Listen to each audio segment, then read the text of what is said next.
जी अस्सलाम वालेकुम बिराओ दोस्तों सज्जनों ते मित्रों। मैं अज पट्ठे आ गया मुरबे ते पट्ठे करूँगा ते पट्ठे करके मैं जाऊँगा ढोल दा मुकाबला होंदा पिया ते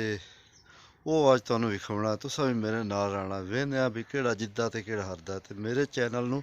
ਸਬਸਕ੍ਰਾਈਬ ਲਾਜ਼ਮੀ ਕਰਨਾ ਤਾਂ ਕਿ ਤੁਹਾਡੇ ਕੋਲ ਅਗਲੀ ਵੀਡੀਓ ਵੀ ਮੇਰੀ ਪਹੁੰਚ ਸਕੇ। ਹਾਂ ਜੀ ਆ ਬਿਲਕੁਲ ਮੈਂ ਹੁਣ ਪੱਠੇ ਲੈਣ ਟੋਕੋ ਤੇ ਜਿਹੜੇ ਹਨ ਉਹ ਆ ਟੁੱਕੇ ਪੈਣ ਠੀਕ ਹੈ ਇਸ ਮਸ਼ੀਨ ਨਾਲ ਟੁੱਕੇ ਤੇ ਹੁਣ ਟੋਕ ਕੇ ਤੇ ਮੈਂ ਜਨਾਬ ਘਰ ਜਾਊਂਗਾ ਤੇ ਤਿਆਰ ਹੋ ਕੇ ਜਾਊਂਗਾ ਮੇਲੇ ਤੇ ਜਿੱਥੇ